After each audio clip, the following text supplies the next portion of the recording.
Iran और Israel के संघर्ष पर कांग्रेस नेता सोनिया गांधी का बड़ा बयान। मोदी सरकार को सोनिया गांधी ने गिनाए ईरान के पुराने एहसान। भारत की चुप्पी पर भी कसा तंज, इजराइल को भी दिखाया आईना। ईरान और इजराइल के बीच चल रहे संघर्ष पर पूरी दुनिया की नज़र है। सभी देशों के बड़े बड़े नेता अपनी अपनी राय भी रख रहे हैं, लेकिन भारत सरकार की तरफ से इस युद्ध पर अभी तक कुछ भी नहीं कहा गया है। इस बीच कांग्रेस चेयरपर्सन और संसदीय दल की नेता सोनिया गांधी ने ईरान इजराइल टकराव पर अपनी प्रतिक्रिया दी है। उन्होंने द हिंदू अखबार में लिखे आर्टिकल में भारत सरकार की चुप्पी पर सवाल खड़े किए हैं, साथ ही इजरायली हमले की निंदा की है। तो चलिए आपको इस वीडियो में विस्तार से दिखाता हूं कि सोनिया गांधी ने किन किन मुद्दों पर क्या कुछ कहा है। सोनिया गांधी ने इस लेख की शुरुआत में कहा कि गाजा में हो रही तबाही और ईरान में हो रहे हमलों को लेकर भारत को स्पष्ट, जिम्मेदार और मजबूत आवाज में बोलना चाहिए। सोनिया गांधी ने कहा कि 13 जून 2025 को इजराइल ने ईरान की संप्रभुता का उल्लंघन करते हुए एक तरफा हमला किया है, जो गैर कानूनी और क्षेत्रीय शांति के लिए खतरनाक है। कांग्रेस ईरान में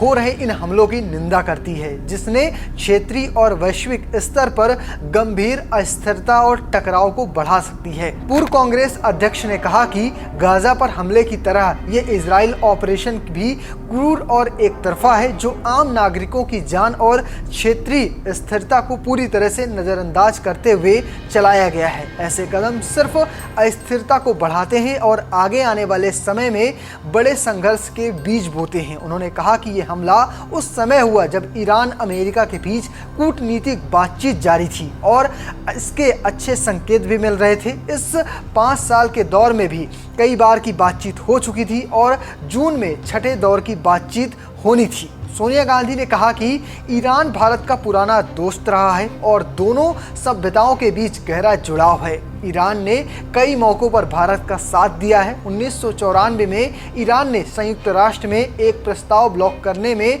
मदद की थी, जिसमें जम्मू कश्मीर के मसले पर भारत की आलोचना की गई थी। उन्होंने कहा कि ईरान के खिलाफ इजरायली कार्रवाई को पूरी तरह से पश्चिमी देशों का समर्थन प्राप्त है और कोई जवाबदेही नहीं है। 7 अक्टूबर 2023 को हमास ने इजराइल पर जो हमला किया था उसकी भी कांग्रेस ने निंदा की थी, लेकिन साथ ही हम इजराइल की क्रूर कार्रवाई की भी निंदा करते हैं। इस पे चुप नहीं रह सकते हैं। दिग्गज कांग्रेस नेता ने कहा कि 55,000 से अधिक फलस्तीनी अपनी जान गंवा चुके हैं। पूरे परिवार, मोहल्ले, यहाँ तक कि अस्पताल तक नष्ट किए गए हैं।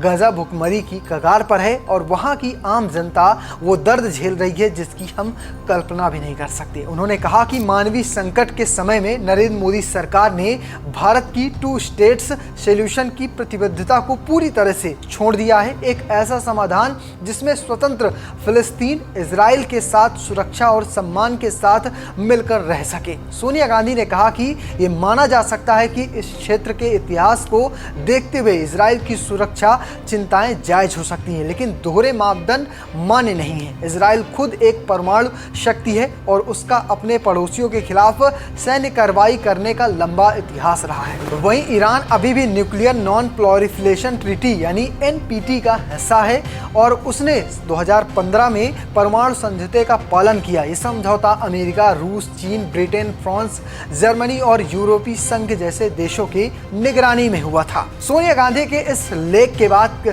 एक बार फिर से चर्चा शुरू हो गई। क्या भारत सरकार की चुप्पी सच में जायज है या फिर भारत सरकार को इस पूरे संघर्ष पर अपनी प्रतिक्रिया देनी चाहिए? फिलहाल आपको क्या लगता है कमेंट बॉक्स में लिखिएगा और पेज को फॉलो करना, चैनल को सब्सक्राइब करना बिल्कुल भूलिएगा। धन्यवाद।